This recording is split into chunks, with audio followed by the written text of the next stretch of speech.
عبداللہ بن عمر رضی اللہ عنہما نے بیان کیا کہ عمر رضی اللہ عنہ ایک موٹے ریشمی کپڑے کا چوغا لے کر رسول اللہ صلی اللہ علیہ وسلم کی خدمت میں حاضر ہوئے جو بازار میں بک رہا تھا۔ کہنے لگے، یا رسول اللہ صلی اللہ علیہ وسلم، آپ اسے خرید لیجئے اور عید اور وفود کی پذیرائی کے لیے اسے پہن کر زینت فرمایا کیجئے۔ اس پر رسول اللہ صلی اللہ علیہ وسلم نے فرمایا کہ یہ تو وہ پہنے گا جس کا آخرت میں کوئی حصہ نہیں۔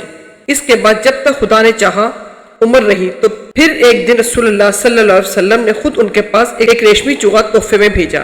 حضرت عمر رضی اللہ عنہ اسے لیے ہوئے آپ کی خدمت میں حاضر ہوئے اور کہا کہ یا رسول اللہ، آپ صلی اللہ علیہ وسلم نے تو یہ فرمایا کہ اس کو وہ پہنے گا جس کا آخرت میں کوئی حصہ نہیں، پھر آپ صلی اللہ علیہ وسلم نے یہ میرے پاس کیوں بھیجا؟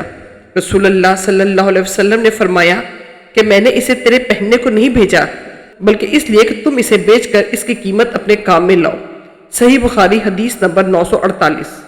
زبید بن حارث نے خبر دی، انہوں نے کہا کہ میں نے شعبی سے سنا، ان سے برا بن عازب رضی اللہ عنہ نے بیان کیا کہ میں نے نبی کریم صلی اللہ علیہ وسلم سے سنا، آپ صلی اللہ علیہ وسلم نے عید کے دن خطبہ دیتے ہوئے فرمایا کہ پہلا کام جو ہم آج کے دن عید الاضحیٰ میں کرتے ہیں یہ ہے کہ پہلے ہم نماز پڑھیں، پھر واپس آ کر قربانی کریں۔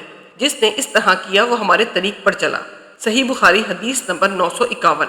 ابو اسامہ نے بیان کیا، ان سے ہشام بن عروہ نے، ان سے ان کے باپ عروہ بن زبید نے، ان سے حضرت عائشہ رضی اللہ عنہا نے، آپ نے بتلایا کہ حضرت ابو بکر رضی اللہ عنہ تشریف لائے تو میرے پاس انصار کی 2 لڑکیاں وہ اشعار گا رہی تھیں جو انصار نے باس کی جنگ کے موقع پر کہے تھے۔ حضرت عائشہ رضی اللہ عنہا نے کہا کہ یہ گانے والیاں نہیں تھیں۔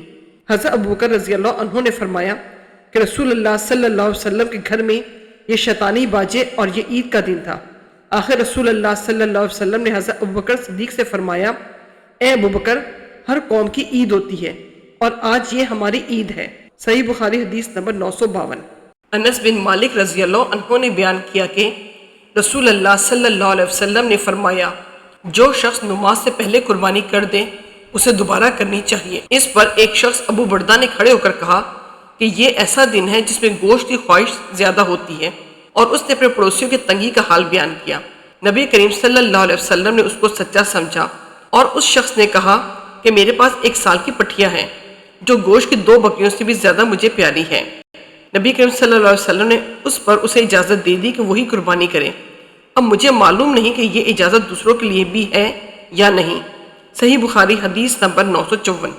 جابر بن عبداللہ سے روایت ہے کہ عید کے دن نبی کریم صلی اللہ علیہ وسلم کھڑے ہوئے، پہلے آپ نے نماز پڑھی، پھر خطبہ دیا۔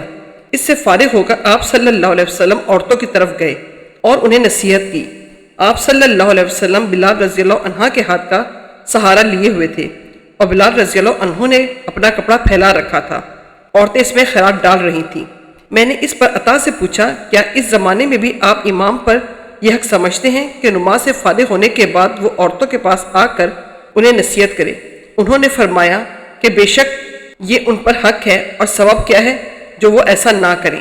صحیح بخاری حدیث نمبر 961۔